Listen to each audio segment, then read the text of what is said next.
तेजावत जी, आपसे वो सवाल ये है कि जो इन लोगों का नेतृत्व कर रहे हैं अमेरिका से बैठकर, उनका नाम है प्रिंस पहलवी और निर्वासन की ज़िंदगी जी रहे हैं अमेरिका में वो। क्या उनकी वापसी संभव हो पाएगी ईरान में? जैसा कि वो कह तो रहे हैं कि मैं जाऊँगा तेहरान। देखिए, अभी इतना आसान तो नहीं लग रहा है। वैसे देवनाथ साहब शायद इस पे ज़्यादा अच्छे से प्रकाश डाल पाएँ, क्योंकि उनको डिफेंस और वो सारी तमाम चीज़ों की जानकारी है। तो अभी अमेरिका अगर मान लो ईरान पे हमला करता है, जैसा कि वह योजना बना रहा है, तो ईरान किस हद तक वह वहाँ टिक पाएगा या कितना मुकाबला कर पाएगा, उसके लिए मुझे लगता है कि डिफेंस एक्सपर्ट हैं, उनसे एक असेसमेंट लिया जाना ज़रूरी है। उसी के बाद में ये तय तय हो पाएगा कि ईरान कितना टिक पाएगा और वह आगे क्या, वहाँ की सरकार किस तरीके से प्रतिक्रिया देगी। वैभव जी। बिल्कुल, देवनाथ सर के पास चलते हैं। सर, आपसे 2 दिन पहले भी इस विषय पर बातचीत हुई थी कि ईरान की सैन्य ताकत क्या है और अमेरिका के सामने वो कितने दिनों तक टिक सकता है, किन-किन मोर्चों पर भारी पड़ सकता है, कहाँ पिछड़ सकता है। उन सारे मुद्दों पर आपने विस्तार से बताया था।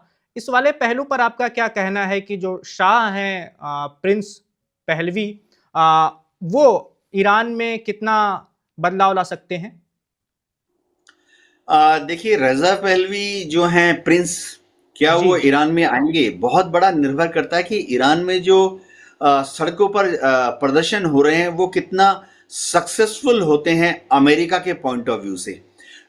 जैसे हमने बांग्लादेश में देखा कि एक ऑर्केस्ट्रेट भीड़ को सड़कों पर लाया गया, जमाते इस्लामी, स्टूडेंट मूवमेंट अलग अलग, और मुस्लिम छात्र जो हैं सब सड़क पर आ गए। और उन्होंने आके, बांग्लादेश की बात कर रहा हूं, उन्होंने आके पुलिस को धकेल दिया, आर्मी को वापस बैरक्स में धकेल दिया। बड़ी तादाद में बांग्लादेश में, ढाका में, चट्टगांव में, कोमिला में लोग सड़क पर आ गए। उन्होंने जज, ज्यूरी सबको अपने घर भेज दिया। तो एक क्रिटिकल टिपिंग पॉइंट होता है जिसमें लगता है कि सरकार की पकड़ सत्ता से गई। तो ऐसी हालत में क्रिटिकल मोमेंट बांग्लादेश में कब आया? जब शेख हसीना को लगा कि और वहां नहीं रह पाएंगी। आर्मी चीफ ने जाके बोल दिया बांग्लादेश की कि मैडम आप चले जाइए, हिंदुस्तान चले जाइए।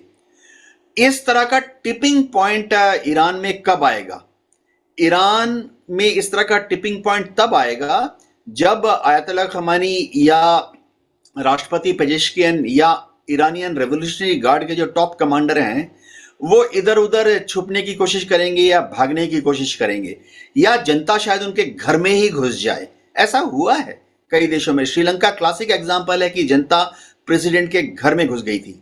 नेपाल में भी हमने जेनजी का प्रदर्शन देखा। तो टिपिंग पॉइंट अमेरिका उम्मीद कर रहा है कि आज या कल तक इतनी ज्यादा होगी कि आयतुल्लाह खमेनी खुद पेजेश्कियन के साथ देश छोड़ देंगे, या आईआरजी के जो टॉप कमांडर्स हैं।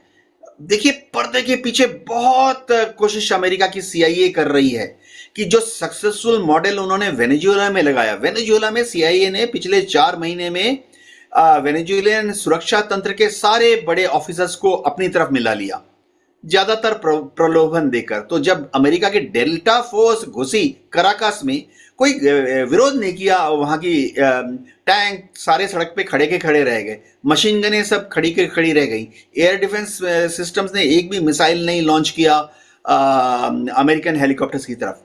तो पर्दे के पीछे ईरानियन रेवोल्यूशनरी गार्ड और ईरानियन आर्मी के भी बड़े ऑफिसर्स को अमेरिकन इन्फ्लुएंस में लाने की कोशिश की जाती है। अमेरिका का स्टैंडर्ड मॉडल है कि हुजूर आप वहां पे रहेंगे तो मारे जाएंगे, जनता आपको मार डालेगी।